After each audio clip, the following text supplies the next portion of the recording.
Ya en la cuenta. 5. Ya voy. Mejor, ¿verdad? 4, 3, 2, 1. Listo. Listo. Bienvenida, doctora Andrea Mendoza. Voy a hacer la presentación de la última ponente de esta sesión del diplomado. La doctora Olivia Andrea Mendoza Enríquez es licenciada en Derecho, maestra en Derecho con especialidad en Derecho Económico y doctora en Derecho con distinción ad honorem por la Benemérita Universidad Autónoma de Puebla. Su línea de investigación es regulación y tecnología, particularmente relacionada con el derecho a la protección de datos personales. Capacitadora en temas de protección de datos personales, transparencia y acceso a la información en el Instituto Nacional de Transparencia, Acceso a la Información y Protección de Datos Personales. Es participante del sector académico para la conformación de la Estrategia Nacional de Ciberseguridad para México y desarrolladora de temáticas del Aula Iberoamericana de Protección de Datos Personales. Sin más, le dejo la palabra a la doctora Andrea Mendoza. ¿Qué tal, Zaira? Zaira, muchas gracias por la presentación, muchas gracias a la doctora María Jesús por la invitación. Para mí siempre es un honor estar con ustedes en el Diplomado de Bioética. Como ustedes podrán... Muchas gracias. Ok, como ustedes podrán haber visto en los últimos días, el tema de la bioética es un tema verdaderamente relevante en el entorno en el que hoy estamos viviendo. Imagínense todos los desafíos que plantea, pues, temas como una pandemia, como la emergencia, como, pues, la cantidad reducida de recursos sanitarios de los que disponen los países. Entonces, el tema de bioética, pues, hoy más que nunca está presente, vigente, y es necesario reflexionarlo en torno a sus diversas aristas. He visto que en alguna de las sesiones del día de hoy estuvo el doctor Diego Ricci, quien seguramente les habló ya del tema de protección de datos, lo cual es muy importante porque tiene una relación directa con el tema que vamos a ver el día de hoy. A mí cada sesión me piden que hable de la propiedad sobre el cuerpo, la biopolítica y la justicia, analizando un caso. Este caso está situado en específico sobre el derecho a la información de los pacientes y bueno, de pronto resulta conveniente pues hablar de esta dimensión del principio de información que está vinculado incluso a los derechos de los pacientes reconocidos en México hoy día. Entonces, Zaira, un favor, si me ayudan con la siguiente, si fueran tan amables. Déjenme, voy a ir compartiendo con ustedes la Carta de Derechos la Carta de Derechos de los Pacientes, porque en algún momento pido por favor que podamos ir leyendo pues alguno de estos derechos. Entonces, de una vez para que ya vaya estando listo, una disculpa, como ustedes saben, me estoy conectando desde el celular porque, bueno, pues hubo ahí un contratiempo, mi computadora desde ayer no quiere conectarse a Zoom, no conozco las razones, ¿ok? Pero bueno, todo está bajo control, así que vamos a ir, ok, abrir. Ahí está. Muy bien. Bueno, vamos a ver las generalidades del caso. Este caso ya lo envié, es en 1999, dice por ahí, las autoridades encargadas del bienestar de los pacientes recibieron muchas consultas sobre el estado mental de la señora X, ¿no? Ahí estamos salvaguardando la privacidad y el dato personal del paciente. Una de estas consultas fue dirigida al doctor R, director de la clínica psiquiátrica en el hospital local. El doctor R temía que la señora X pudiera hacerse daño a sí misma. Por lo tanto, transfirió la consulta al doctor A, quien era psiquiatra de distrito y quien decidió llamar a la señora X para un examen médico. La señora X llegó a la clínica del doctor A. Después de hablar con ella, el doctor A llegó a la conclusión de que a pesar de que la señora A era paranoica, no había ninguna razón para obligarla a recibir un tratamiento mental. Sin embargo, le aconsejó someterse a dicho tratamiento de forma voluntaria, pero la señora rechazó su propuesta. La señora sintió que estaba siendo etiquetada como una enferma mental y ella quería que el doctor A le proporcionara información médica sobre su caso, incluyendo pues la opinión médica y el diagnóstico. El doctor A rechazó la petición de la señora. Frente a este planteamiento, pues podrían ser discutibles varios rubros vinculados a los derechos de los pacientes. A simple vista estamos frente a una negativa sobre la información en su calidad de paciente de la señora X y hablamos, pues aparentemente, vamos a ir desmenuzando el caso, de una responsabilidad del médico quien no accede a poder darle un mayor detalle de la opinión médica y del diagnóstico. Zaira, disculpa, si me ayudas con la siguiente, por favor. Muchas gracias. Bueno, pues algunas preguntas en torno a este planteamiento surgen, sobre todo respecto a si el doctor que atendió a la señora hizo lo correcto al negarse a proporcionar a la señora X información sobre su estado mental. También algunas preguntas respecto a qué artículos de la Declaración Universal sobre Bioética y Derechos Humanos estarían relacionados directamente con el caso y si existen algunos aspectos relativos a los derechos humanos y principios bioéticos aplicables al caso. Entonces, yo creo que la primera pregunta es justo la conclusión a la que vamos a llegar en el caso y de lo demás vamos a ver qué artículos precisamente de la Declaración Universal sobre Bioética pueden tener una incidencia en este caso concreto. Zaira, por favor, siguiente, si me ayudan. Bueno, aquí siempre me gusta iniciar por la Declaración Universal de Derechos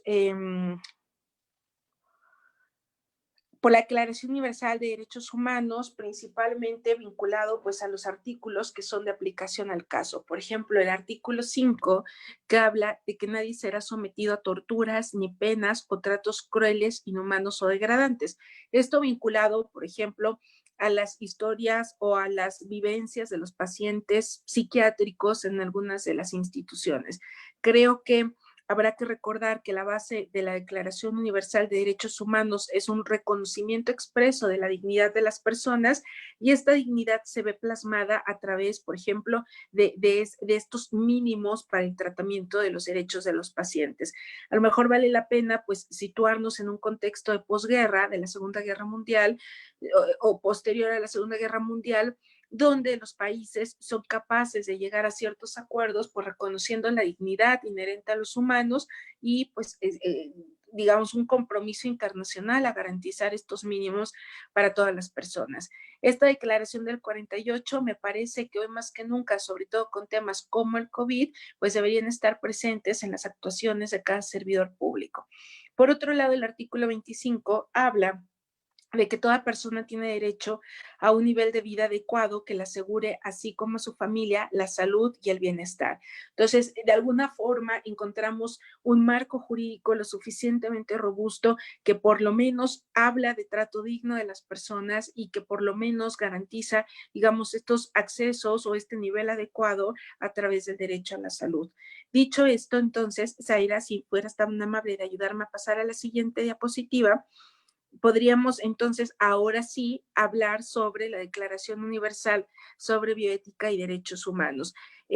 Recordemos, igual, no sé si ya lo hayan visto, pero pues, es importante pensar que en México a partir de 2011 pues, hay una reforma constitucional en materia de derechos humanos donde de forma holística tendrán que ser interpretados los derechos humanos en torno a un marco jurídico internacional y un marco constitucional en el tema del derecho doméstico. Entonces, esto lo digo simplemente porque temas como el derecho a la salud no pueden interpretarse de forma aislada simplemente con el marco doméstico, sino que hay un cúmulo de tratados internacionales que pueden aplicar al caso. Y yo creo que ya es un tema del que habrán hablado en el diplomado, pero sí, hablando de esto, vale la pena decir que todo el tema de la guía bioética, pues la guía bioética también responde a ese cúmulo de tratados, de instrumentos, de documentos analizados, emitidos en el ámbito internacional que pueden ayudar a resolver pues ciertos dilemas éticos frente a la escasez de recursos. Entonces eso hay que tenerlo claro porque a partir de 2011 hay una nueva forma de interpretar los derechos humanos que obliga a los servidores públicos a entender el marco jurídico internacional y nacional en la materia. Es así que el artículo 5 de la Declaración Universal sobre Bioética y Derechos Humanos, pues habla precisamente de la autonomía y de la responsabilidad individual. Y dice: se habrá de respetar la autonomía de la persona en lo que se refiere a la facultad de adoptar decisiones, asumiendo la responsabilidad de estas y respetando la autonomía de los demás. Para las personas que carecen de la capacidad de ejercer su autonomía, se habrán de tomar medidas especiales para proteger sus derechos e intereses. Creo que el artículo 5 entonces ya nos puede dar una pista de qué es lo que tendríamos que resolver en la situación de la señora X respecto del doctor A. Y en este sentido, si se le reconoce una autonomía a los pacientes y esa responsabilidad individual y la señora no encuadra en uno de estos supuestos donde el sujeto carece de la capacidad para ejercerle autonomía y entonces se deberá tomar una medida especial, hablamos que la señora es sujeta a derechos directos como este reconocido a través de la autonomía. Por otro lado, el artículo 6 de la Declaración Universal sobre Bioética y Derechos Humanos, pues también habla de la importancia del consentimiento y aquí sí vamos vinculando al tema de protección de datos personales. Dice sexto de la Declaración Universal de Bioética: toda intervención médica preventiva, diagnóstica y terapéutica solo habrá de llevarse a cabo previo consentimiento libre e informado de la persona interesada, basado en la información adecuada. Cuando proceda el consentimiento, debería ser expreso y la persona interesada podrá revocarlo en todo momento y por cualquier motivo, sin que esto entrañe para ella desventaja o perjuicio alguno. Y yo creo que este artículo 6 en verdad nos deja pensando sobre muchas prácticas de la vida cotidiana, porque imagínense en un hospital público con todos los desafíos del día a día, con todas las restricciones en materia de presupuesto y de personal, imagínense cómo hacemos para cumplir con esta figura del consentimiento en términos de la Declaración Universal sobre Bioética. No es nada menor, pero bueno, también es mi obligación pues hablar justo de estos derechos de los pacientes y también de hablar de cómo me protejo, cómo me blindo en el ejercicio de mi profesión, porque también hay acciones legales que se pueden emprender y vamos explicando. El consentimiento entonces le da un poder al paciente para poder decidir sobre los tratamientos a los que es sometido y ese consentimiento puede ser revocado en cualquier momento. Y esta situación no será motivo para colocarlo en una situación de desventaja o con un perjuicio. Entonces, de pronto, siendo muy honestos en un ejercicio de reflexión, pues pensemos si es realmente lo que pasa en el día a día en las instituciones de salud, sobre todo públicas.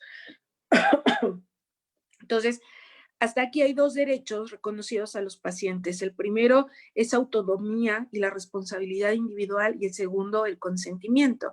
Y por supuesto que aquí también la información juega un papel importantísimo para poder acreditar este consentimiento informado.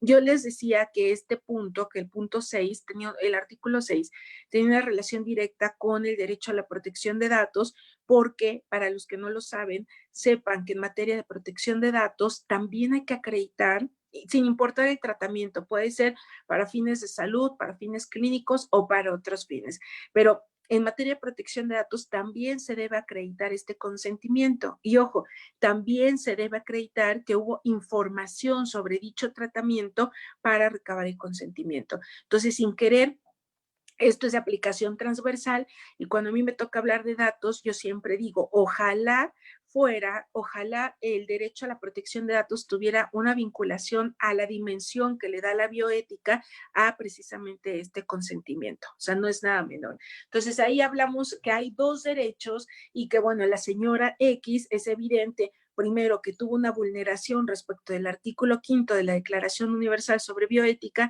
al no reconocérsele la autonomía para poder tomar decisiones, al no reconocérsele, digamos, la titularidad de esa, la titularidad de ese derecho para decidir sobre su cuerpo.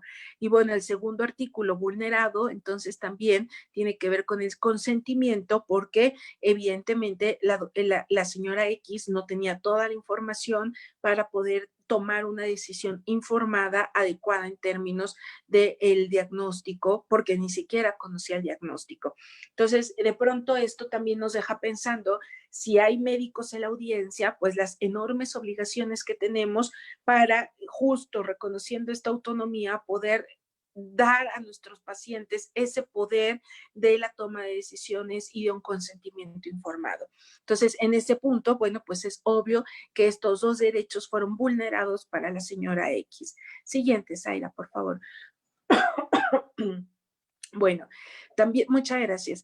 También el artículo 8, que es el respeto de la vulnerabilidad humana y la integridad personal, y dice este artículo 8, al aplicar y fomentar el conocimiento científico, la práctica médica y las tecnologías conexas, se debería tener en cuenta la vulnerabilidad humana.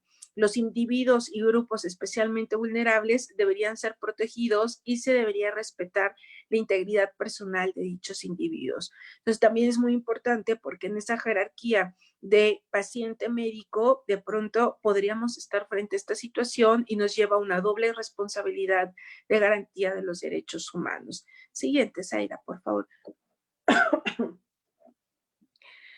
Muy bien, ahora vamos a hablar justo de los principios para la protección de los enfermos mentales y el mejoramiento de la atención de la salud mental, ¿ok? Bueno, tal vez hay algo que no haya mencionado con el tema del consentimiento y el diagnóstico, que no es nada menor, que es importante y que hay que decirlo. También existe una obligación no vinculada ni a un tema bioético, no vinculado a un tema de datos, está vinculado a un tema de la Ley General de Transparencia para los médicos que se desempeñan en el sector público. Y esto les obliga a documentar todas sus actuaciones que tengan en el ámbito profesional y les obliga incluso pues a tener esos diagnósticos debidamente documentados. ¿Qué quiero decir? Que de pronto por las propias cargas de trabajo, el generar un diagnóstico a veces se hace en 2 líneas, pero si en ese diagnóstico no se acredita por qué se están tomando las decisiones que se toman, por ejemplo, una intervención quirúrgica, en ese momento estamos en serios problemas porque lo documentado en el ejercicio profesional no respalda las decisiones tomadas. Y sé que a nadie le gusta documentar pensando pues en tener que llenar expedientes, de pronto es un trabajo administrativo bastante tedioso, pero creo que es una forma muy acertada de poder blindar la función de los médicos pensando en que el documento por sí mismo, que va a ser el diagnóstico integrado en un expediente clínico, pueda demostrar por qué ese médico en esa situación con ese paciente tomó la decisión que tomó. Entonces, insisto, esta obligación de documentar todo lo que se genera en el sector público no viene, no deriva de un tema de bioética o no deriva de un tema de protección de datos, deriva de una ley transversal que le aplica a todo el sector público, que es la Ley General de Transparencia de mayo de 2015. Entonces, esto no es nada menor, porque no crean que esa ficha, pues es nada más poner 2 líneas, un diagnóstico y listo. Esa ficha es la que puede salvar nuestras decisiones en un escrutinio que haga una autoridad, como pueden ser las comisiones estas de arbitraje médico. Entonces, es importante generar toda la documentación vinculada a los diagnósticos y que respalden y que expliquen nuestra forma de actuar frente a las decisiones tomadas.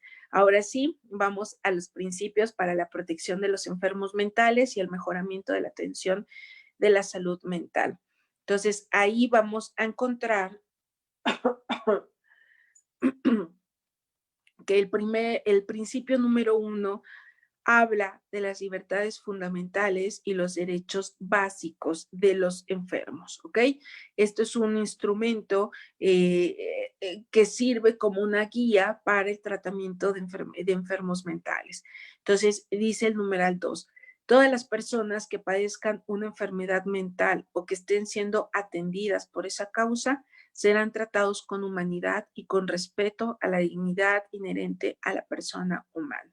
Entonces, ahí simplemente en el numeral 2 decirles que hay varios casos en el contexto internacional que nos plantean pues una reflexión profunda como directores de organizaciones sanitarias que tratan a personas con enfermedades mentales y como médicos, porque verán que encontramos historias en distintas latitudes del mundo donde pues esa expectativa de confianza de un paciente que en algunas ocasiones es incapaz para ejercer precisamente la autonomía, lejos de ser atendido y respetado, reconociendo la dignidad inherente a la persona, pues es maltratado y es sujeto de otro tipo de violaciones de derechos humanos. Entonces, digamos que la responsabilidad directa es para los médicos y para los que dirigen las instituciones, pensando pues en garantizar todas las dimensiones de la dignidad humana, aunque parezca bastante complejo.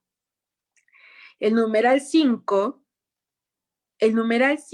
habla de que todas las personas que padezcan una enfermedad mental tendrán derecho a ejercer todos los derechos civiles, políticos, económicos, sociales y culturales reconocidos en la Declaración Universal de Derechos Humanos. ¿Ok?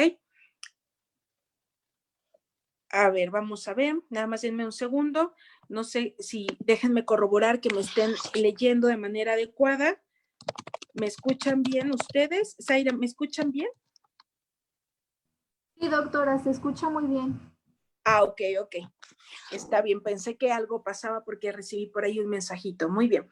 Bueno, entonces, vamos entonces al numeral 2, que dice, bueno, esto ya se los había leído, toda la persona que padezca una enfermedad mental va a ser tratada con humanidad y con respeto a la dignidad humana de dicho enfermo, de dicho paciente. Vamos al numeral 5. El numeral 5 dice que todas las personas que padezcan una enfermedad mental van a tener el derecho de ejercer los derechos humanos, incluidos los derechos civiles, políticos, económicos, sociales y culturales. Esto es muy importante porque se les reconoce, se les sigue reconociendo esa autonomía sobre las decisiones, ¿ok?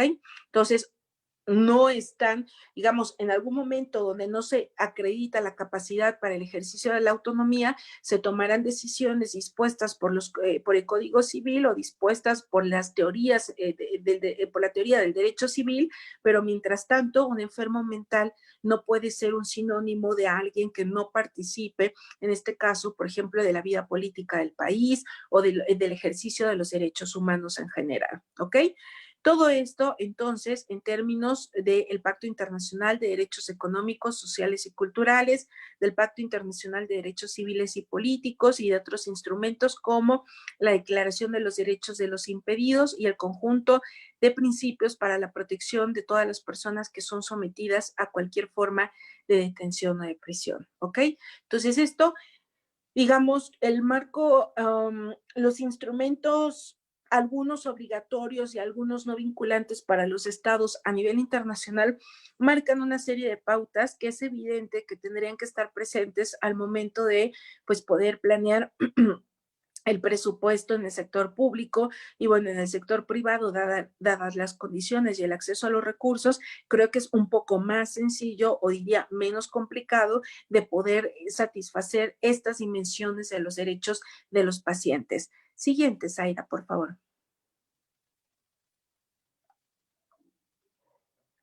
Bueno, vamos entonces al principio 5. Seguimos con el principio 5. Dice el principio 5. El examen médico. Ninguna persona podrá ser forzada a someterse a un examen médico con objeto de determinar si padece o no una enfermedad mental, a no ser que el examen se practique con arreglo a un procedimiento autorizado por el derecho nacional. Esto es importante porque entonces es bastante cuestionable, pues, esos exámenes que pueden determinar la situación mental de una persona cuando no se cuenta con el consentimiento. En términos generales, no podrían realizarse si no hay un consentimiento expreso de el paciente que esté tratando de someterse a dicho estudio, ¿ok? Aquí se me iba a salir esto del consentimiento expreso en materia de datos y también vale la pena mencionarlo.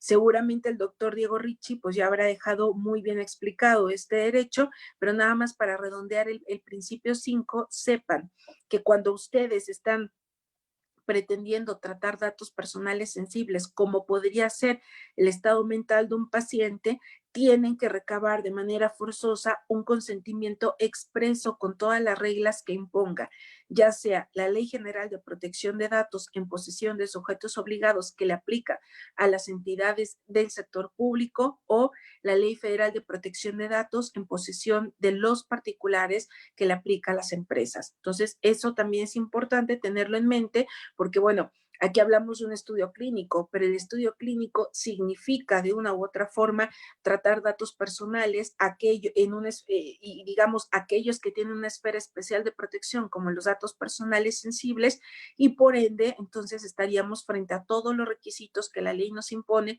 para tratar datos de esta naturaleza, como es el consentimiento expreso, como son las medidas de seguridad elevadas, como son los esquemas de privacidad por diseño, ¿ok? Siguiente, Zaira, por favor. Muchas gracias. Bueno, pues el principio 11, que habla del consentimiento para el tratamiento, nos indica que por consentimiento informado se entiende el consentimiento obtenido libremente, sin amenazas ni persuasión indebida, después de proporcionar al paciente información adecuada y comprensible, en una forma y en un lenguaje que éste entienda.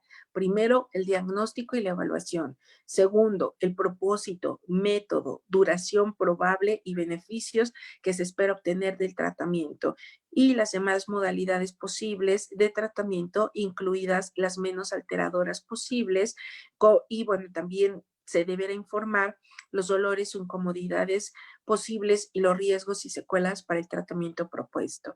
Esto me parece que es muy complicado de cumplir en el sector público, pero está vinculado a los derechos de los pacientes.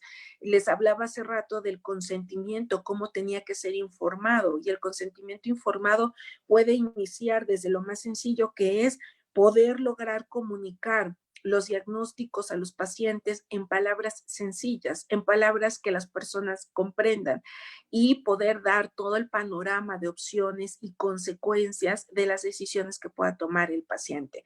Yo, en verdad, por mucho que sea optimista, me cuesta mucho trabajo poder imaginar, pues en el sector público, con la cantidad de pacientes que cada médico tiene asignados, pues que frente a cada tratamiento esté recabando un consentimiento con todos estos requisitos, que ahí se me fueron los incisos y todos aparecen como A, pero son 4 requisitos que debo informar para poder cumplir este consentimiento informado. Entonces, no es nada menor, y bueno, también sensibilizar mucho a los médicos, porque sabemos que su capacidad intelectual es muy alta, su capacidad para manejar la presión también es de los trabajos que más presión significan para las personas, pero fíjense, cómo algo tan sencillo como poder explicar a una persona en un lenguaje sencillo su diagnóstico a veces nos cuesta mucho trabajo. Entonces, ahí hay un llamado para poder cumplir con el principio 11 de estos derechos inherentes a los pacientes y de enfermedades mentales y de enfermedades en general. ¿Ok? Siguiente, Zaira, por favor.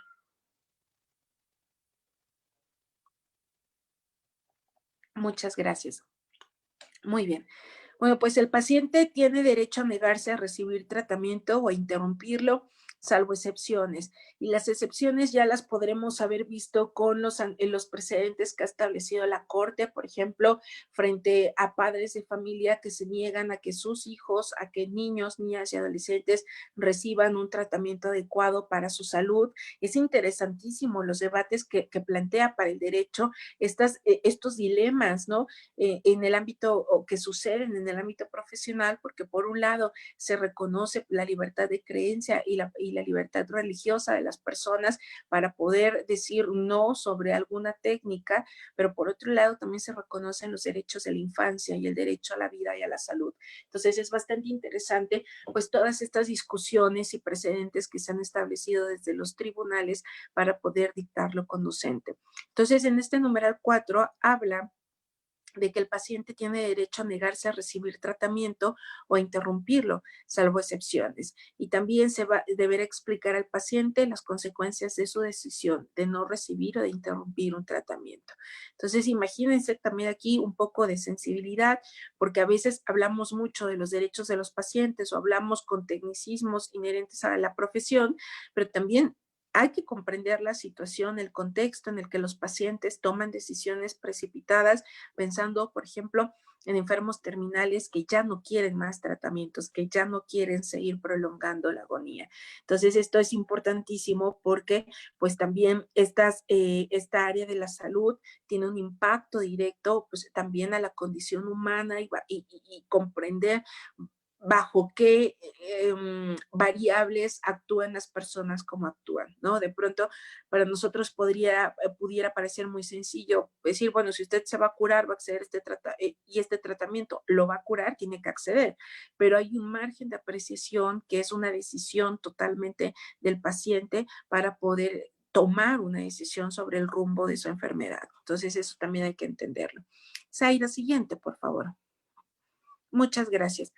Bueno, otras cuestiones relevantes al caso, y ya para ir cerrando respecto del caso que planteábamos, pues es evidente que se vulneraron los derechos de la paciente porque el médico A no le dio un diagnóstico, porque el médico no le explicó cuál era este diagnóstico y no le dio opciones para poder tomar una decisión informada.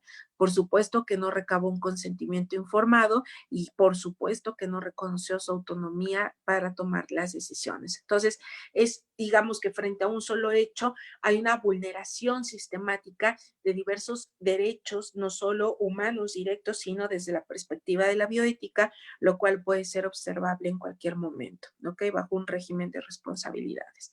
Ahora sí, vamos a las cuestiones relevantes.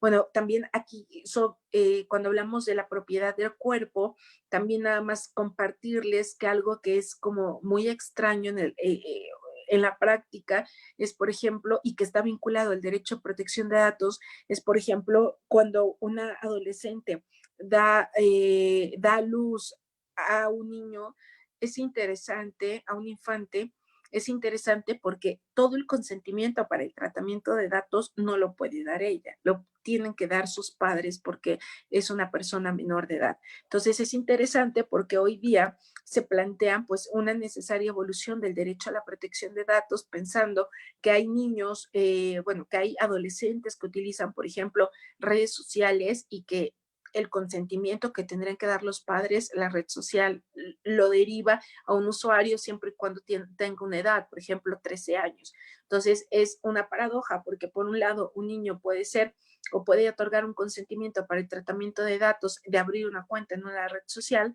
pero por el otro lado, una mujer, una adolescente que está dando a luz no tiene una decisión sobre el tratamiento de sus propios datos. Entonces, estos son desafíos que llevan a preguntarse, pues, en qué casos concretos podría darse precisiones para, pues, dar estas autorizaciones o quién puede tener la titularidad sobre los datos de adolescentes, ¿no? O sea, lo digo, digamos, en esta idea de quién es dueño, o sea, por mucho que pareciera paradójico, ¿quién es dueño o sea, soy yo la dueña de mi cuerpo, sí o no? Y si soy la dueña de mi cuerpo, ¿por qué no soy dueña o por qué no se me reconoce una capacidad de decisión sobre mis datos personales? Entonces, son cuestiones que en el derecho de protección de datos pues todavía no están resueltas, se rigen de manera general por las reglas civiles y dicen, bueno, de 18 años en adelante hay una titularidad sobre el derecho a protección de datos, de 18 para abajo la titularidad o la representación se le concede a los padres o tutores, un derecho bastante cuestionable, sobre todo cuando se analiza pues a la luz de los principios de bioética, de los derechos del paciente, donde hablaríamos pues que está más digamos, o más en el sentido de reconocer una titularidad sobre el tratamiento de datos, no necesariamente hasta los 18 años, ¿ok? Zaira, siguiente, por favor. Muchas gracias. Bueno, yo vi como ciertos momentos de la charla que tuvieron con el doctor Diego Ricci. Yo no sé si hablaron a qué profundidad de esto, simplemente asociarlo con estos derechos de los pacientes. El derecho a protección de datos es un derecho que tienen todos los pacientes, que tienen todas las personas frente a un tratamiento de datos. Y aquí nada más decir que ustedes, bueno, asumo porque casi en todas las generaciones hay muchos médicos, que sobre todo los médicos van a iniciar un tratamiento de datos a partir de que recaban de manera inicial la información de carácter personal. Aquí solo diferenciar, hay dos momentos. Hay un momento donde yo como médico, como servidor público o incluso pues como trabajador, como profesional en el sector privado, voy a conocer de información en general, y otro momento donde esa información se identifica o hace identificable a una persona, y ahí estoy frente a los niveles de cumplimiento del derecho a la protección de datos personales. Entonces, también aclarar que cuando hablamos de tratamiento de datos, hablamos desde que se recaba, o sea, el tratamiento inicia desde que se recaba un dato hasta que se destruye. Entonces, si yo soy el médico que por primera vez estoy recabando información como el nombre, como el domicilio, como los síntomas asociados al malestar, en ese momento estoy iniciando formalmente y en términos de ley un tratamiento de datos, y tengo que cumplir con todas las disposiciones que la ley en la materia me marca, ¿ok?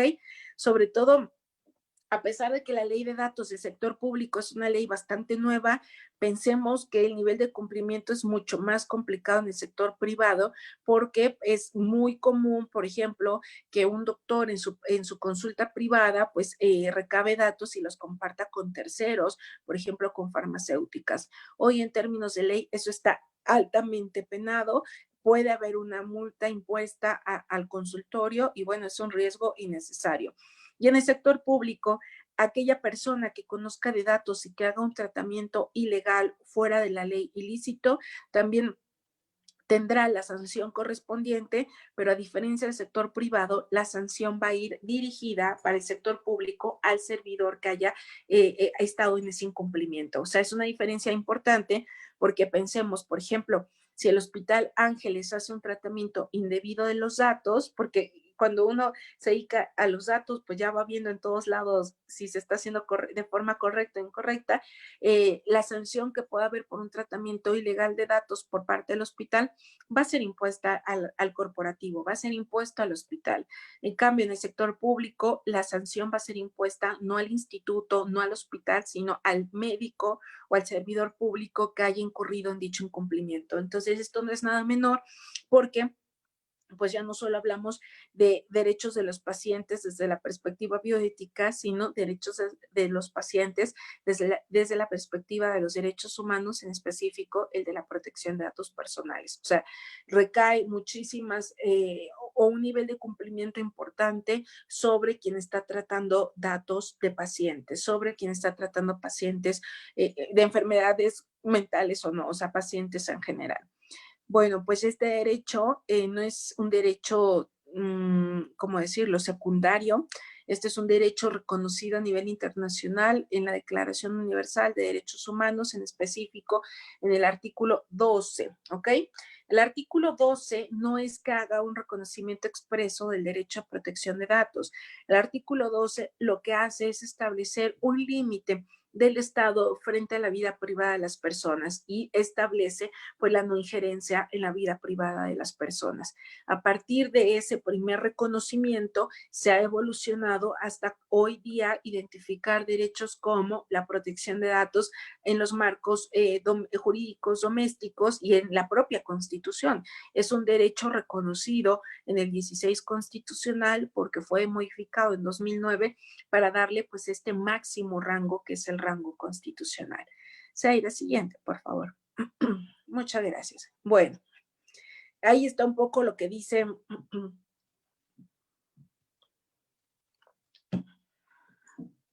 ahí está un poco lo que dice el artículo 12. Nadie será objeto de injerencias arbitrarias en su vida privada, su familia, su domicilio, su correspondencia, ni de ataques a su honra, ni a su reputación. Toda persona tiene derecho a la protección de la ley contra dichas injerencias o ataques. El analizar este artículo nos llevaría una sesión por sí misma, simplemente decirles que el derecho a la no injerencia en la vida privada de las personas cobra vida o se manifiesta o se puede garantizar a través de distintas figuras, de distintos derechos, como el de la protección de datos. Con esto quiero decir que privacidad, y eso estoy segura que sí lo vieron con Diego, yo creo que en ese momento me conecté, pues las diferencias entre privacidad y protección de datos. Protección de datos solo es un componente del derecho a la privacidad. No son sinónimos, datos forma parte de la privacidad. Si no hubiera un derecho a protección de datos, no podríamos hablar del derecho a la privacidad, en resumidas cuentas. Zaira, siguiente, por favor. Bueno, muchas gracias. Aquí estoy segura que el doctor Richie les habló de los famosos derechos ARCO, sobre todo creo que alguien le preguntaba de la oposición y que el decir que no querían más llamadas era una manifestación de la oposición. Aquí simplemente decir que estos derechos ARCO tienen una relación directa con los derechos de los pacientes desde la perspectiva bioética, sobre todo el primer derecho, que es el derecho de acceso. Solo para explicar, si hubo alguien que no escuchó al doctor de manera general, cuando hablamos de protección de datos, no hablamos necesariamente de cerrar la información, hablamos de tener reglas claras para el tratamiento de datos y esas reglas claras pues son dictadas por este derecho. Entonces, en estas reglas claras hay más bien el derecho a protección de datos cobra vida a través, se ejerce, se hace valer a través de estos derechos ARCO. Y entonces, el que me interesa es precisamente el derecho de acceso a los datos personales, porque este derecho de acceso es el ejercicio que vemos de forma cotidiana en los ámbitos de salud, por ejemplo, cuando los pacientes acceden a los expedientes clínicos.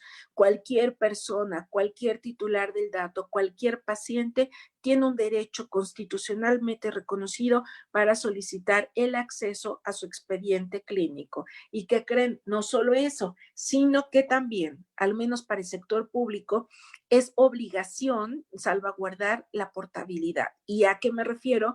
Me refiero a que todo paciente tiene derecho no solo de acceder a su expediente clínico, sino de solicitarlo en un formato portable. ¿Qué es eso del formato portable? Pues no es otra cosa más que la obligación que tendrá la institución pública que recibe esta solicitud de comunicar a un tercero un expediente, en este caso clínico, en el formato que originalmente está siendo resguardado, con todas las medidas de seguridad para que esos datos viajen al nuevo receptor. Y no solo eso, vamos también más allá.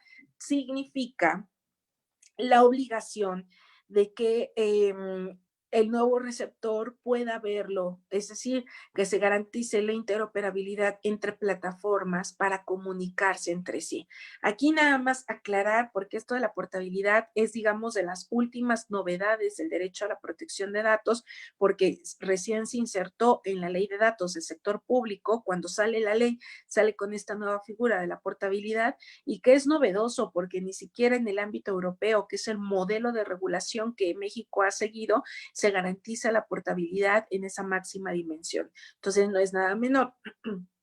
Aquí nada más para los profesionales que trabajen en el sector privado, simplemente decir que para el sector privado no queda reconocido de manera expresa en la ley de datos en posesión de los particulares, pero que sí es discutible su aplicación por algo sencillo, que es la reforma constitucional de derechos humanos de la que les hablé hace unos minutos. Y significa entonces que si se trata de un derecho humano y los derechos humanos no pueden ser diferentes para un sector, si tu dato está en el sector público vas a tener más derecho que si están en el sector privado, sería cuestionable la obligatoriedad de que pese a que no esté en la ley, sea reconocida también la portabilidad como un derecho inherente a los pacientes en el sector privado. Para explicar también a detalle este tema de la portabilidad, fíjense que surge con un tema de instituciones de salud. En el mundo se empieza a hablar de portabilidad después de los atentados de las Torres Gemelas, donde se dan cuenta la imposibilidad de atender pues, a muchas personas en poco tiempo frente a estados de emergencia, precisamente porque no se conocen, porque no se puede tener acceso a los expedientes clínicos en una sola plataforma. Entonces, esto es importantísimo porque es precisamente después del atentado a las Torres Gemelas donde se empieza a hablar de una necesidad de que existan plataformas interoperables que se comuniquen entre sí para poder acceder en específico a los expedientes clínicos. Con esto, entonces, quiero decir que la portabilidad, que hoy es una realidad en una ley de datos del sector público, pues atiende principalmente a un tema de expediente clínico. Así es como surgen las discusiones de cómo salvaguardar esta dimensión de la portabilidad. En México es un derecho o es un formato, una forma, una manifestación del derecho de acceso a los datos muy poco común, casi usada por muy pocos. Entonces, pero eso no deja, digamos, de lado la obligación de sobre todo el sector público, porque en la ley expresamente se reconoce de poder garantizar estos formatos interoperables y que, claro, que también viajen con todas las medidas de seguridad. Entonces, hoy día la portabilidad, en términos estrictamente de ley, obligarían a las instituciones, por ejemplo, pensemos en el Instituto Nacional de Cancerología, que reciba una solicitud de acceso a datos y en un formato portable, a comunicar. Doctora, perdone que la interrumpa, pero tenemos una pregunta.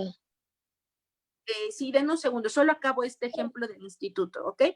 Den un segundito. Entonces, esto obligaría al Instituto Nacional de Cardiología comunicar el expediente clínico a un nuevo responsable del dato, que puede ser Médica Sur, el Ángeles o otro instituto público. Esa es la dimensión de la portabilidad. Ahora sí, con mucho gusto, qué bueno que hay preguntas. Adelante. Gracias. Marina Viveros, tienes la mano levantada. Adelante. Gracias, buenas noches. Quería compartir, me surgió la duda, es de mi conocimiento también el hecho de que uno puede ir a cualquier institución a solicitar su expediente clínico, ¿no? Y ya sé que antes entregaban copias, ahora entregan la información en algún archivo electrónico. Sin embargo, ¿hasta qué punto se considera que el expediente clínico es un expediente clínico? ¿A qué va mi pregunta? Existen diversas empresas aseguradoras que en ocasiones solicitan a los pacientes, a las personas que van a asegurarse para recibir servicios médicos o seguros de vida, solicitan información acerca de justo su estado de salud, sus antecedentes, etcétera, ¿no? Todo lo que hay que llenar en un expediente clínico, la historia clínica del paciente. E incluso en ocasiones llegan a solicitar estudios de laboratorio o de gabinete. Sin embargo, los pacientes, cuando solicitan resultados para saber cuál fue el estado de salud, cuáles son los resultados que arrojaron sus muestras sanguíneas, de orina, etcétera, las aseguradoras no les dan el acceso a ello. Vaya, ni siquiera es necesidad que les den algún diagnóstico, ¿no? Sino que ni siquiera les permiten a los pacientes saber cuáles fueron los resultados de sus estudios. ¿Qué ocurre ahí? ¿Está permitido? O sea, ¿es legal que empresas como aseguradoras realicen este tipo de actividades? No, no es legal y es algo muy sencillo. El titular del dato siempre va a ser el paciente.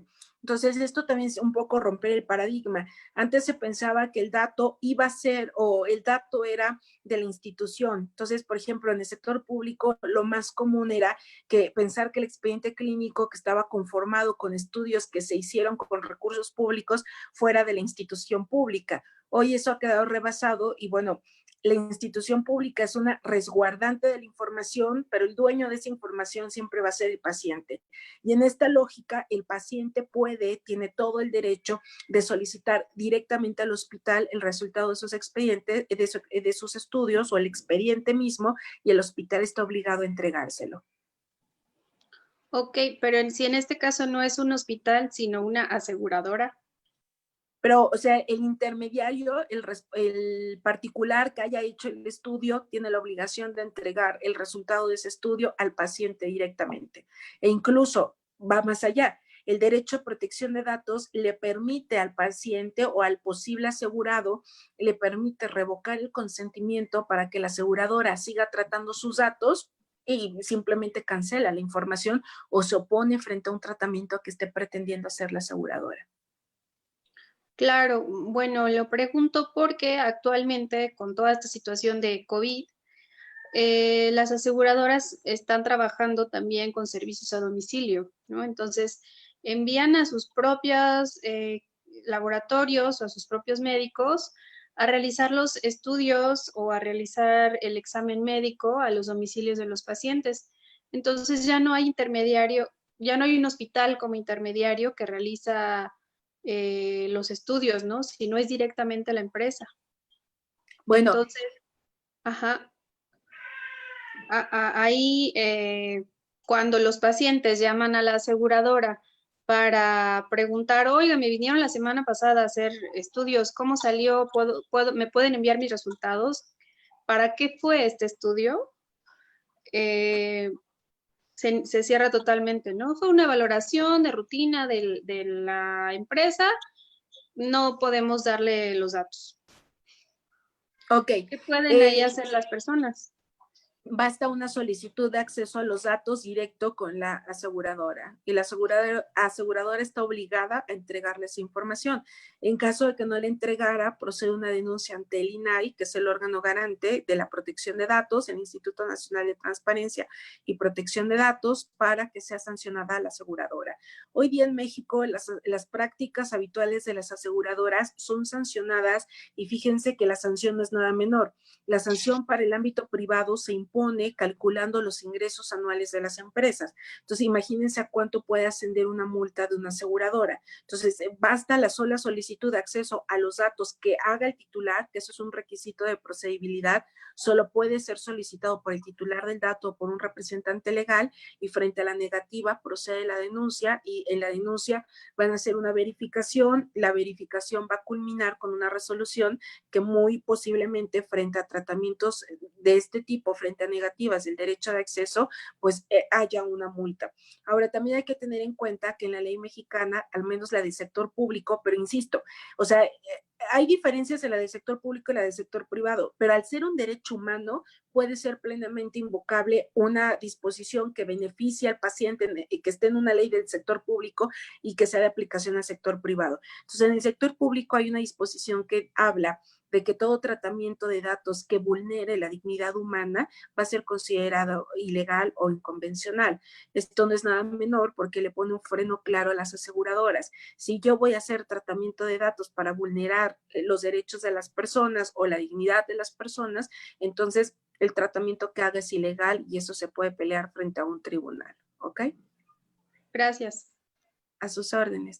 No sé si había alguna otra duda, creo que había alguien más que quería participar. Sí, hay una pregunta en el chat, pero antes tenemos vía micrófono a Ale Terrones. Adelante, por favor. Hola, gracias. Yo tengo particularmente dos dudas y espero poderlas expresar de la forma más clara. Y bueno, si no es pertinencia contestarlas ahorita, pues quizá poderme esperar un poco. En un primer sentido, bueno, yo soy socióloga y propiamente mi investigación, yo todavía no estoy como en maestría, estoy en proceso de investigación para la titulación de licenciatura y propiamente me enfoco en temas de diagnóstico sobre enfermedad mental. Entonces, lo que ahorita me surgía duda con respecto a los derechos de las personas con enfermedad mental o ya con un diagnóstico de enfermedad mental era con respecto al diagnóstico preciso y esto relacionado con el acceso a la información de los pacientes, ¿no? Sobre todo su expediente clínico. Específicamente en casos en los que resulta que el paciente acude a la instancia, a cualquier instancia de salubridad, sea pública o privada, y acude con un cuadro de alguna enfermedad mental que todavía no puede ser diagnosticable. Es decir, en estos casos muchas veces son no sé, diagnósticos por enfermedad por ansiedad o algo así por el estilo, ¿no? Este tipo de diagnósticos, al final, en los casos que he estudiado específicamente, han sido, o sea, de ser un diagnóstico que se puede dar de forma inmediata, se termina siendo como un peregrinaje de casi un año, a veces hasta incluso de 3 años. En ese caso, ¿cómo podría el derecho ayudar a que, pues bueno, o sea, en primera instancia, pues el diagnóstico que se otorga por parte de los médicos o quien sea que tenga que otorgar el diagnóstico, pues sea un poco más fácil de determinar a los pacientes? Esto debido a que, bueno, o sea, ya en el análisis de la experiencia propiamente de la persona que está padeciéndolo, pues es una experiencia bastante, pues, angustiosa, ¿no? Porque aparte de todo, son a veces incluso enfermedades que dan brotes o que dan episodios de ansiedad en el trabajo, que pues, o sea, son fatales, ¿no? Esto por un lado. Y por el otro, en este mismo sentido del diagnóstico y de cómo el derecho ha ayudado un poco con respecto a los pacientes para el acceso de lo que sea, cuando se trata con pacientes con diagnóstico de ansiedad propiamente, al momento en que han tenido algún suceso en el trabajo o que han tenido que solicitar incapacidad laboral en el trabajo por estas cuestiones, también en algunos casos que he podido analizar o a los cuales he podido como acercarme, la misma clínica de salud no puede otorgar un justificante médico, por así llamarlo, a estas personas debido a que al diagnóstico no es certero. Entonces, pues al final, o sea, como que pareciera ser que todo se suma, ¿no? No sé, pues propiamente no consultar su opinión, pero sí cómo podría pues el derecho como coadyuvar a esta cuestión de la falta de diagnóstico, pues no falta de diagnóstico, pero falta en la certeridad del diagnóstico, sobre todo en pacientes con enfermedades mentales, y que son enfermedades mentales que a veces son quizá un poco como complicadas de poder tener una certeza con respecto a qué es lo que está sucediendo, no ya sea como la esquizofrenia, que me parece que es un poco más claro, ¿no? Sino enfermedades precisas como la ansiedad, o no sé si se pueda, no sé, pedir como algún tipo de incapacidad por trastorno límite de la personalidad. Espero haya sido como un poco clara. Muchas gracias. Bueno, creo que las preguntas, sobre todo el tema de la incapacidad, sería más conveniente que la contestara un laboralista. Simplemente decirles, no tiene que ver con la sesión de hoy, pero el derecho a acceso a la información y los recursos que la Constitución prevé para cada persona pueden ayudar. O sea, pensando, muchas veces el primer obstáculo que enfrentan los pacientes es no saber a dónde dirigirse. Entonces, el derecho a acceso a la información permite que una persona pueda formular una pregunta. O sea, yo creo que tengo una enfermedad mental, ¿a dónde me tengo que dirigir? Antes de pasar, digamos, por todos estos filtros que al final me van a llevar al mismo sitio.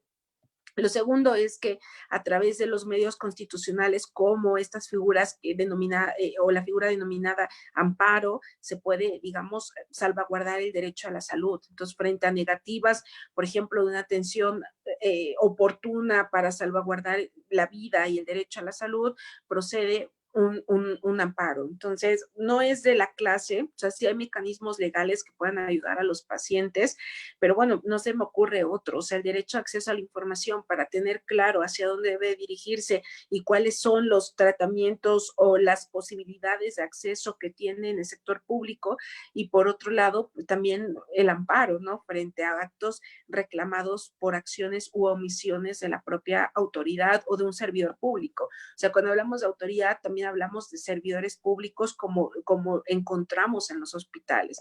Eso, digamos que son mecanismos jurídicos que pueden ayudar. Y del segundo tema, bueno, pues también esta figura del amparo y lograr precedentes desde, digamos, luchas sociales. Por ejemplo, o sea, el tema... hay algunos casos significativos, por ejemplo, me acuerdo, o sea, no es materia de la sesión, me acuerdo muy vagamente de cómo una persona tuvo que luchar para que se le diagnostica o se le reconociera una incapacidad laboral frente a una enfermedad que en otro entorno, que en otro momento, que en otro espacio profesional no lo sería. O tengo claro, por ejemplo, el tema de los trabajadores en el sector aeronáutico. O sea, hay cosas que para a simple vista no ameritan una incapacidad para cualquier trabajador, pero para ellos sí. Y es muy complicado estar peleando, dialogando con los médicos del IMSS para poder tener estas precisiones. El caso concreto, si una simple gripa para cualquier persona, pues no sería motivo de una incapacidad laboral. Una persona que trabaja en los aviones no puede subir a un avión con una gripa por el tema de la presurización de los tímpanos, ¿no? Entonces es muy complicado porque ellos conocen de eso, saben que no pueden subirse, pero si vas al IMSS, pues no tienes una incapacidad porque eso no está en el catálogo que amerita pues una incapacidad. Entonces, frente a esas negativas, pues también procede el amparo como un mecanismo. O sea, tú me hablabas de los pacientes con enfermedades mentales, pero así hay un montón de ejemplos. Yo mismo tengo ahora también otro ejemplo. O sea, hoy hay un derecho para las madres de poder transferir el número de semanas de incapacidad en un periodo de gestación para una vez que haya nacido el niño, entonces, o el infante. Este derecho a veces se ve vulnerado por apreciaciones de un sistema con el que trabaja la plataforma del IMSS. Frente a ese sistema procede el amparo porque vulnera el derecho de decisión y otros derechos humanos, digamos, de manera transversal. Entonces, las figuras legales que tienen ahí, bueno, de pronto es el derecho a acceso a la información y sobre actos concretos que se pretenden reclamar, por ejemplo, un hospital que no dé una cita o un hospital que dé una cita 6 meses después, es el amparo. Y los derechos vulnerados que se están reclamando es el derecho a la salud y el derecho a la vida.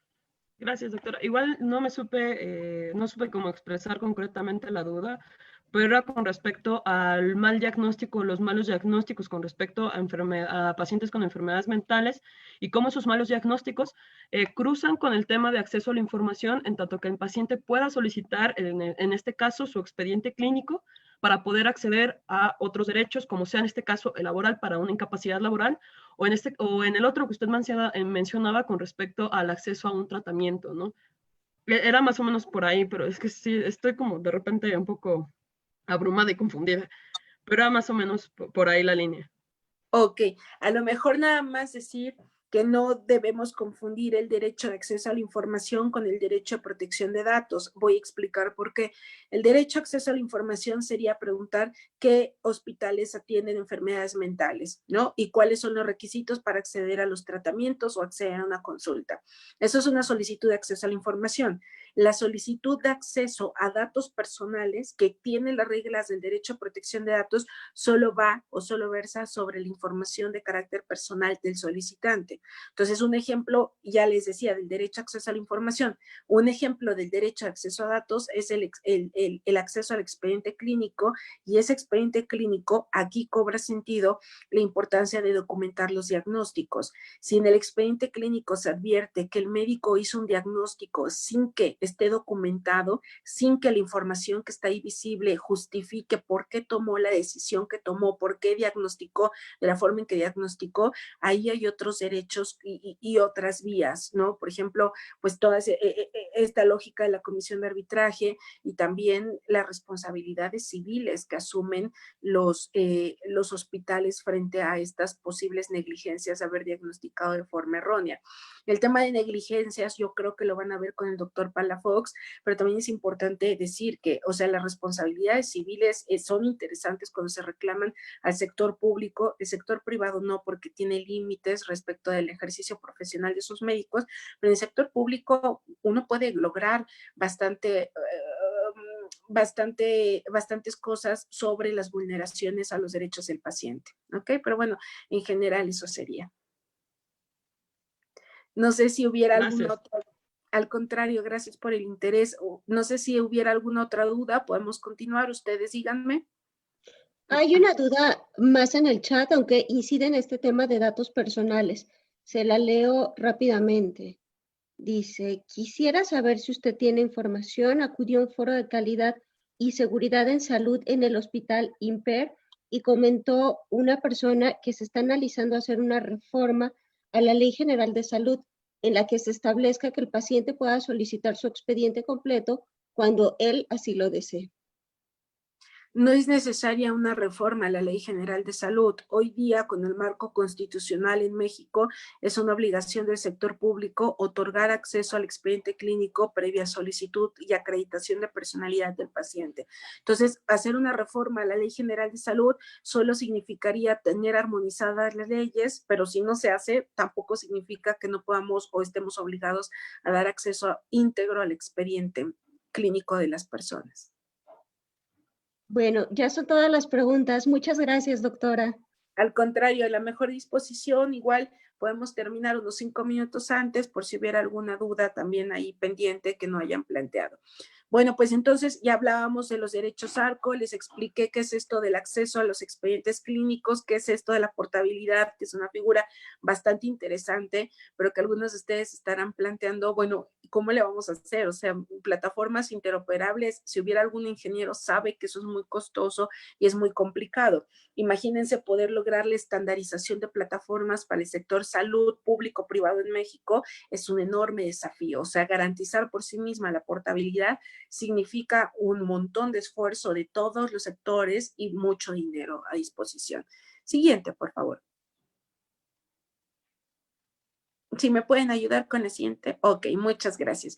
Bueno, no hay que perder de vista que la información clínica contiene no solo datos personales, sino datos personales sensibles. Los datos personales sensibles son aquellos que de divulgarse pueden poner en una situación de discriminación a las personas.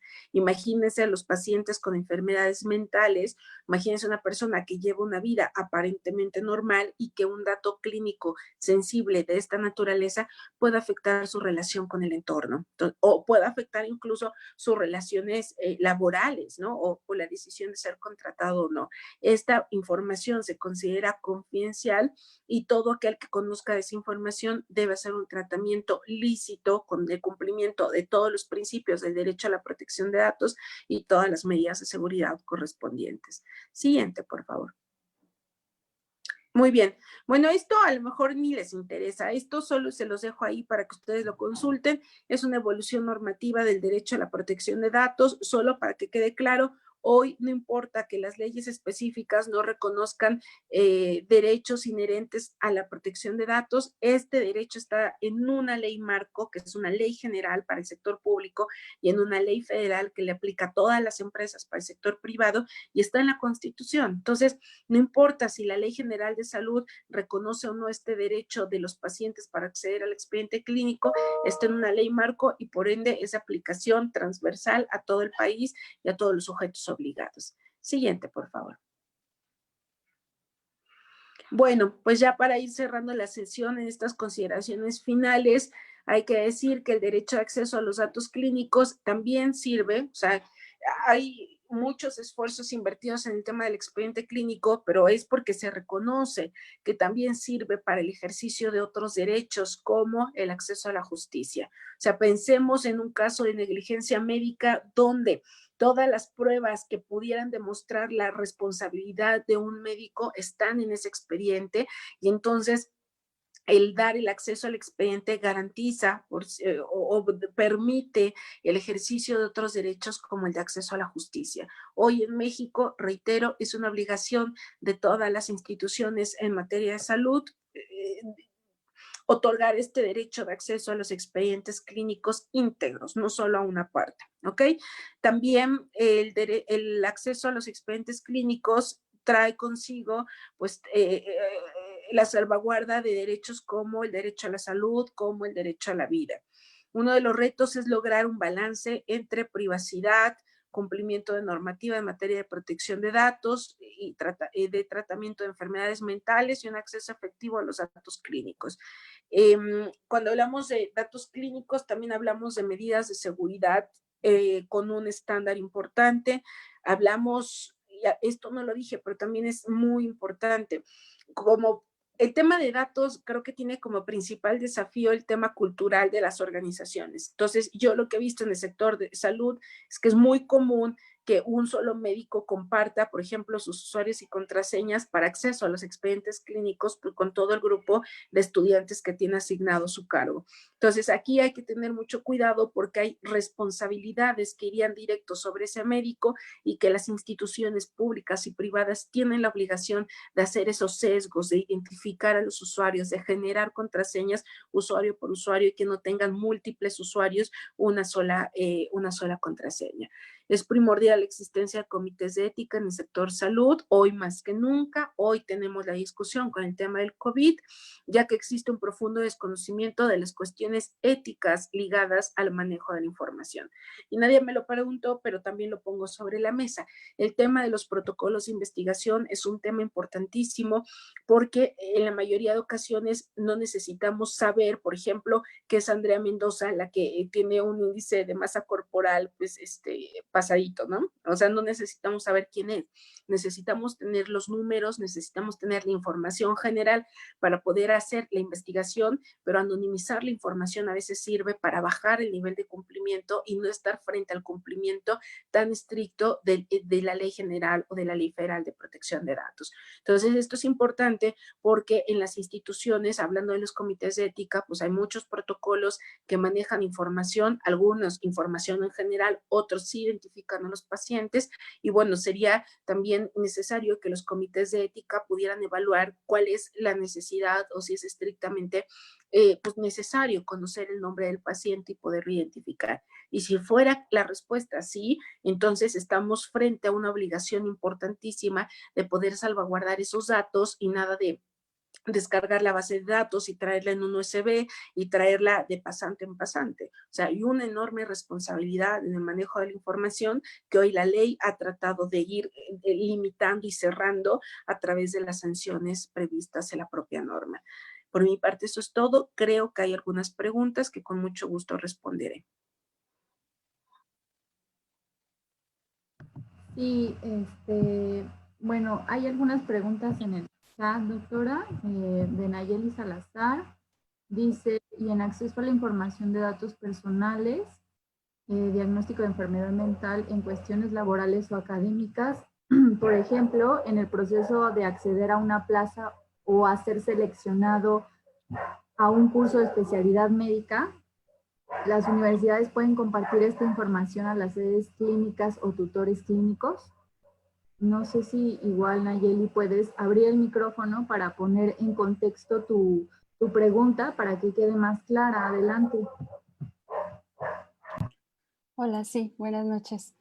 Excelente presentación y bueno, aquí la duda es, yo estoy en un área que coordino un programa de cuidados paliativos y obviamente es un área donde se hace una evaluación de factores de vulnerabilidad para cuestiones sobre burnout, ansiedad, depresión, por algunas cuestiones que se han dado con generaciones anteriores. Entonces, esa es finalmente información que tenemos en la universidad, pero que algunos tutores en los hospitales donde rotan esos pasantes nos piden que se haga saber esta información o lo que se detectó, pero sin embargo no sé si se puede compartir esa información porque finalmente a veces crea cierto estigma o es lo que hemos observado. Entonces, lo que hacemos nosotros es darle seguimiento al paciente o al alumno que se detecta ya previamente con una enfermedad mental, se les ofrece servicio o derivarlo a una unidad de psiquiatría y salud mental y estamos en continuo seguimiento del alumno.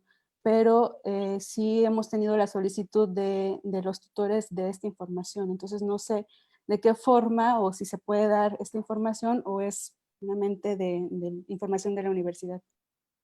No se puede dar esa información si no hay un aviso de privacidad donde el alumno haya autorizado de forma expresa su consentimiento para compartirla con tutores.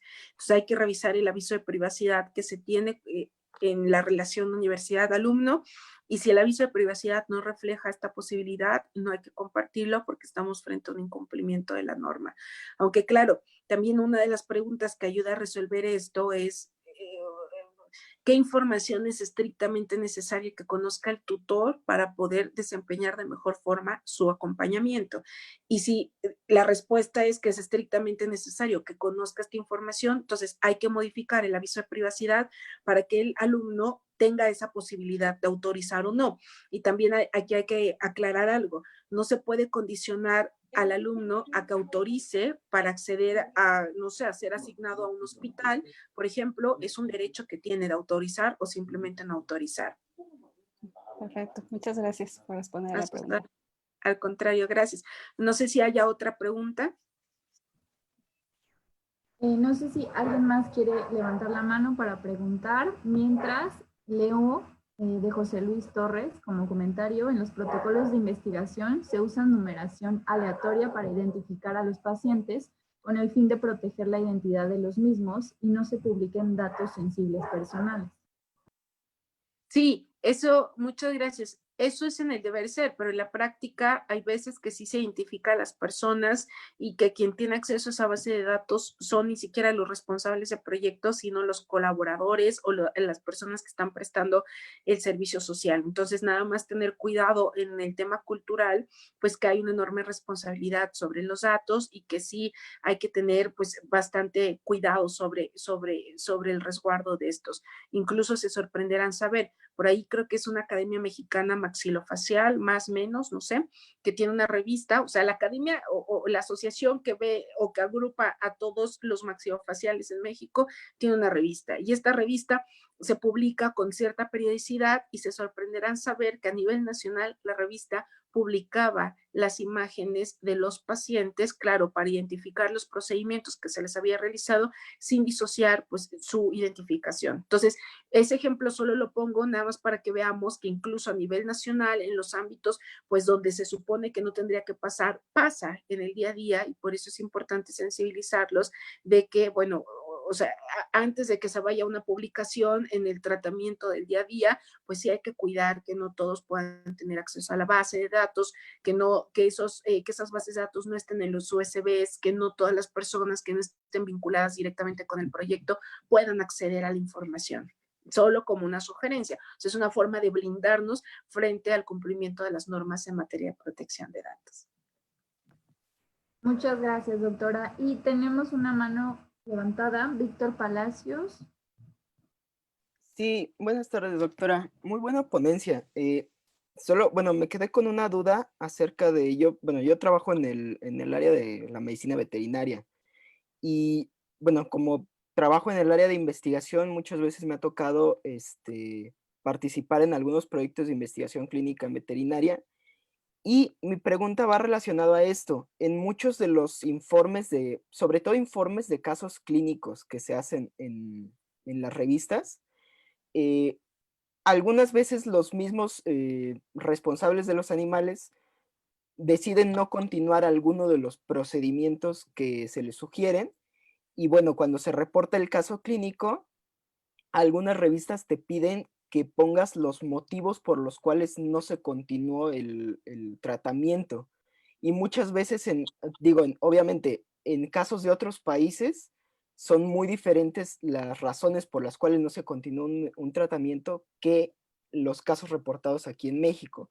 Aquí en México abundan sobre todo casos donde, bueno, por cuestiones económicas, por cuestiones de ideología de algunos responsables de los animales, por cuestiones de otro tipo de intereses, ya no se continúan. Entonces, me quedé con la duda de hasta qué punto sería ético exigir que uno como médico reporte esas cuestiones que para mí en lo personal siempre he pensado que son personalísimas de los responsables. O sea, los responsables están en todo su derecho de decir, hasta aquí llego con el tratamiento de mi perro, de mi gato, de lo que sea, porque simplemente ya no quiero continuar con el tratamiento y no tienen que dar esa justificación de que porque ya no tengo dinero, porque yo no creo en ese tratamiento, etcétera. Y estas revistas, hay algunas que te lo exigen porque ellos mismos luego lo toman como datos importantes para saber si el artículo se publica o no. Entonces, no sé hasta qué punto sería ético seguir con esta práctica de exigir saber cuáles son las razones por las cuales no sigues un tratamiento. Bueno, Víctor, muchas gracias. Yo lo único que puedo hacer es dar una opinión desde la perspectiva del derecho a la protección de datos. Desde la parte ética, bueno, sería conveniente hacer el planteamiento en otra sesión.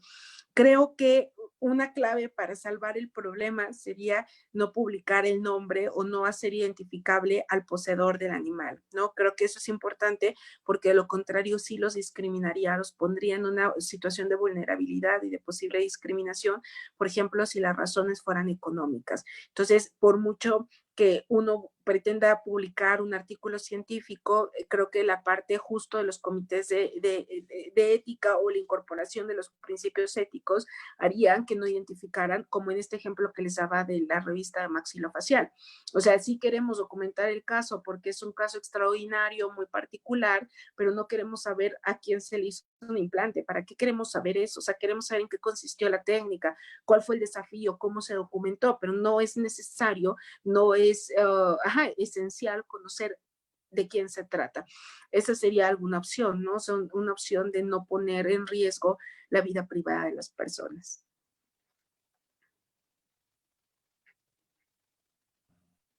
Muchas gracias, doctora. No sé, bueno, tenemos como un minuto.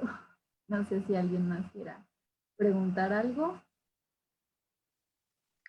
¿No? Creo que no, doctora. Pues muchísimas gracias. Le mandan muchos aplausos. Muchas gracias por su presentación y por participar en el diplomado en esta nueva modalidad. Muchísimas gracias.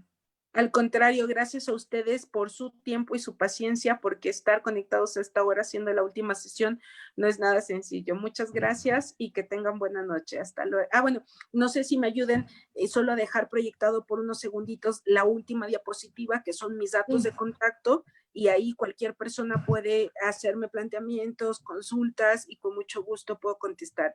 Mi correo electrónico, si no pudiera, así ya se va. Mi correo electrónico es andrea.mendoza@cide.edu y ahí estoy a sus órdenes, ¿ok? Entonces ahí está el dato de contacto. Con mucho gusto puedo contestar los correos electrónicos y bueno, pues van a dar un anuncio. Yo me voy, ustedes se quedan. Abrazos y buenas noches. Hasta luego. Muchas gracias, doctora. Hasta luego. Gracias a ustedes. Gracias a la doctora María de Jesús. Buenas noches. Excelente, excelente, mi querida. Buenas noches. Adiós.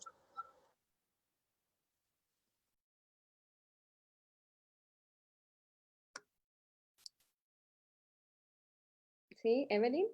Sí, ya. Perdón, sí. Nada más para recordarles que